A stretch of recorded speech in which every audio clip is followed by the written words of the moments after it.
Divine Entertainment. By Orthoris. Chapter 44. Major. Scholar Arc. Month 3, Day 25. Atlas knocked on the door to the teacher's office. After class he was stopped by Emerald Forest, who told him to come by the office later since she had something to discuss with him.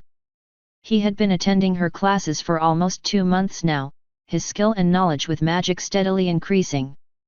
According to Amethyst he could be considered an average unicorn by now.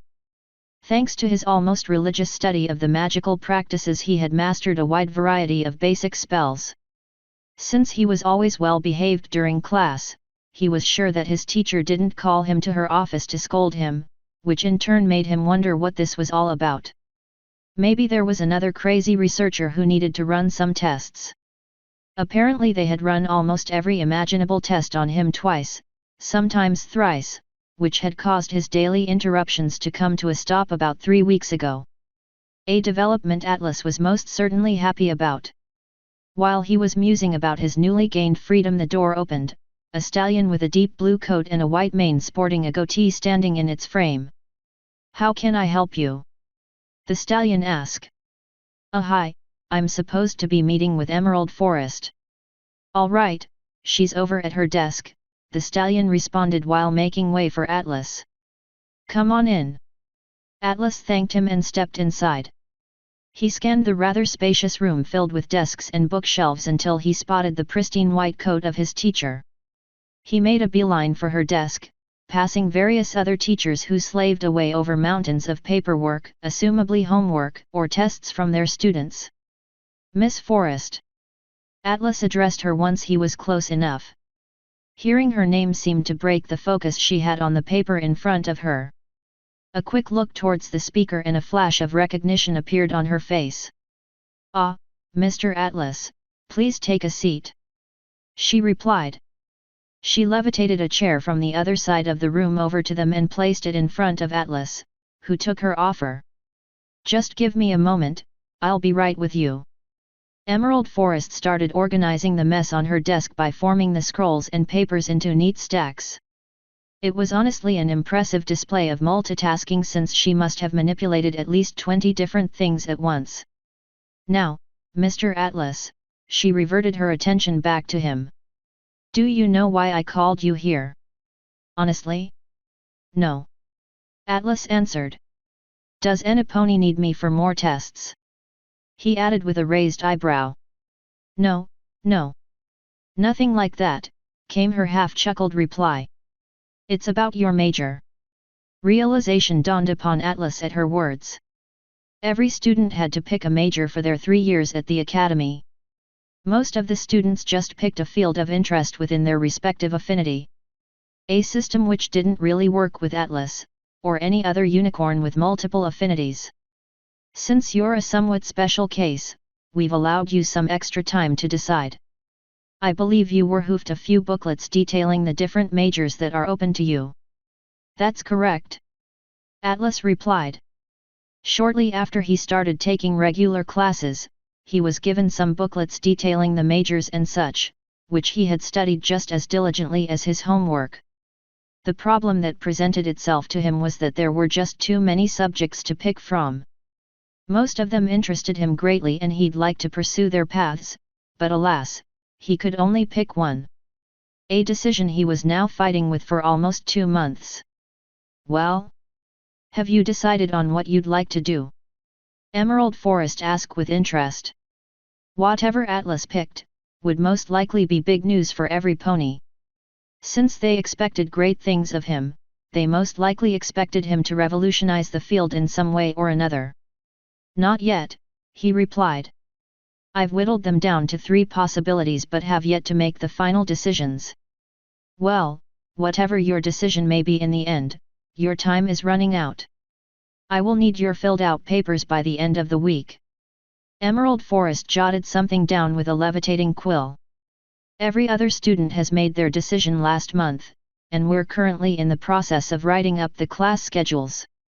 I'll be sure to submit it by then," Atlas responded while mentally making time to go over the booklets again. "Very well," Emerald Forest nodded. "In the meantime, Can I help you in your decision-making in any way? Is there anything unclear or do you have any questions you'd like to ask? Just. Atlas began a little unsure. If it turns out I don't like what I picked, will I be able to change it later on? A big reason he hadn't decided yet was because he felt like once he did, he'd have to stay committed to whatever he picked. Magic was a literal dream come true for him, so he wanted to learn as much as he possibly could, without being stuck on the same subject for years. Students get a chance to switch their majors at the start of every new school year. Emerald Forest explained. You'll of course have to catch up to class in whatever you switch to, but it's as easy as submitting a single form. Atlas simply nodded in acknowledgement. Well then, is there anything else I can help you with? No, that would be everything, Atlas confirmed with a shake of his head. All right, you're dismissed. Emerald said with a small smile. Thank you for your time. Atlas rose from his chair and left the room. Since his classes were over, he planned on grabbing a bite to eat and then hitting those booklets. He didn't have a lot of homework, so he'd most likely be able to cram it in before bedtime. Asterisk. The little blue and red hacky sack left Atlas's left forehoof on its journey towards the ceiling.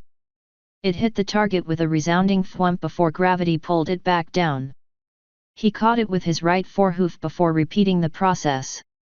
Atlas was currently lying on his bed, playing with a hacky sack he crafted during precision training of his levitation spell a month back. He garnered a few odd looks for it, since most ponies couldn't do much with such a soft ball due to their physiology. While he had to agree to some extent and he could only play with it while lying on his back, he found that it helped him better his hoof-eye coordination, as well as providing him with something familiar in this still sort of alien world to him. Could you stop that? I'm trying to study here, Amethyst shot from his position at his desk. Sorry, Atlas caught the ball one last time. Didn't mean to disturb you. He began rolling the ball between his hooves, staring at it but not really paying attention. In his mind, he was currently weighing the pros and cons of the different majors he could take. Since he came back from his quick dinner, he read through the descriptions in his booklet again and again until he could recite them in his sleep. Once he realized that he wasn't getting anywhere with this method, he settled on his bed, eventually starting to play with his sack. You wanna talk about it? Amethyst asked without looking up from his work. Talk about what? Atlas replied absent-mindedly.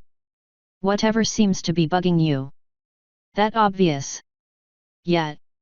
Atlas continued to fumble around with his ball for a while before responding. It's about my major, he admitted. Teach says I have to decide before the end of the week. You still haven't picked a major? Amethyst asked incredulously, this time looking up in disbelief. You had 2 months. Yeah, I know. Atlas sighed. It's not so easy to decide something like that if you have this much variety to pick from. Atlas threw the hacky sack in the air and let it fall on his barrel. Trust me, I know, Amethyst said, redirecting his attention back to his homework. I could choose from all 5 schools after all. He muttered. Atlas winced at the thought. If he had this much trouble, it must have been even harder for his purple friend. How'd you do it? He asked. Threw a dart. Came the reply. You threw a dart? Atlas asked, eyebrow cocked. He pushed his upper body off the bed so he could look at Amethyst. What do you mean? Whittled the subjects down to a few, hung them on a wall and blindly threw a dart at them. Did you ever regret picking like that? Nah, if I tried to decide any other way, I probably never would have. I liked all of them about equally. Atlas hummed in surprise and let himself fall back to his bed. He levitated his hacky sack, which had fallen off the bed, back onto his hoof. After a short while of staring at it, he started to throw it again, already forgetting about Amethyst's complaint earlier. He mentally went over the 3 majors he was debating over once again. School of Combat, Elemancy. He always had a fascination with the element of water, since it was so versatile. especially the aspect of ice, destructive, yet beautiful. Also, combat mages were cool. School of Manipulation, Transformation.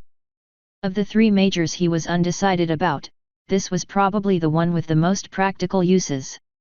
It not only included transforming stuff but also taught one of the needed basics to enchant objects. School of Life, Detection. While most unicorns went the path of the medic in this school, a major in detection appealed to Atlas. Unicorns who majored in this were usually used as some sort of X-ray workaround but could also decide to work as a scout for the military. He chewed on the inside of his cheek while thinking about it once more. Up and down the ball went. Up and down. The sound of it hitting the ceiling and his hoof respectively, once again the only sound disturbing the general silence of the room. "Dude, seriously," Amethyst said, slightly miffed. "Can you stop that?" Atlas smirked as the small colorful ball hit his hoof again. Apparently Amethyst was beginning to pick up on some of Atlas's somewhat special vocabulary, dude being just one of the many adopted words. His smirk transformed into a full-blown smile as he got an idea. Just like Amethyst had decided with the throw of a dart, Atlas decided to do something similar and choose his major based on his friend's reaction. Once again, he propped himself up so he could see his target. The hacky sack was now levitating next to his head, while he was taking careful aim. Once he was sure his projectile would strike true, he let it sail through the air at a considerable speed. The ball hit Amethyst smack dab on the left cheek with a satisfying thwomp, which caused the purple unicorn to cry out in protest and pain as he comically fell off his chair. "Ah! What did you do that for?" Amethyst shouted with great annoyance. Meanwhile Atlas rolled around on his bed, fits of laughter racking his whole body. The scene of the flustered Amethyst just too laughable to not laugh. "Seriously, what is wrong with you?" Amethyst asked as he got off the ground, dusting himself off. He waited for a while but got no other answer except for the muffled laughter of Atlas, who was pressing his head into his pillow by now. Amethyst just scoffed at his roommate's antics and returned the favor by chucking the ball at the back of Atlas's head before returning to his desk, grumbling all the way. The pain on his head shut Atlas up right quick. Still, a chuckle made it through every now and then. After he calmed down somewhat, he turned around again so he was lying on his back. While it was somewhat mean-spirited of him, he now finally had an answer. "Amethyst?" Atlas asked. "What?" Amethyst shot back. "I think I'm going to pick transformation as my major." "What about your minor?" Amethyst asked after a short pause. "Elemancy." "Can't wait to spar with you then." Amethyst smiled as the realization hit Atlas. Since Amethyst's major was construct magic, they'd probably start sparring with each other sooner or later. "Don't go too hard on me?" Atlas asked unsurely. "No promises." Author's note. Hey guys! I am back. It was a hard-fought battle, but I finally finished both Pokémon Sun and Final Fantasy XV, clocking in at 44 and 89 hours respectively. I did a lot of gaming these past weeks, but my schedule just got a whole lot more free. As you might remember, I announced the start of the time skips in the last chapter. We start off slow with a measly 2 months. As some of you might recall, I've stated several times that the Scholar arc spans over 30 years. Before I started writing this chapter, I made a list of things that I want/need to write about and how many chapters I want to dedicate to them. First results show that we have around 26 chapters left, this one included, in the Scholar arc. One thing that I feel the need to mention is that Atlas's time at the Academy will feel really short, as the standard education takes only a few years. There's a heavy emphasis on the years that come after school and the things he will research on his own. Basically what I want to say, prepare yourself for skips that go over years. Now to this chapter, Atlas just chose his major, which is transformation. There are OFC story-related reasons, and I'm sure some of you conspiracy theorists can already guess what those are. I'm sure Elemancy will come in handy at some point as well, wink, wink, nudge, nudge. Also, as you have been able to observe, some sort of status quo has started to settle as far as Atlas's and Amethyst's relationship is concerned. Maybe even a bit of bro-dom. Living together can do that, happy face. Anyway, see you in the next chapter. Once again, thanks to my editor Azriel and my proofreader Kilobytes for a job well done.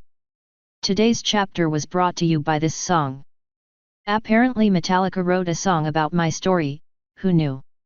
P.S. There's a freeze frame in this chapter, you just have to pause it at the exact right moment, laughing face, P.P.S. Blog post similar to this in. End author's note.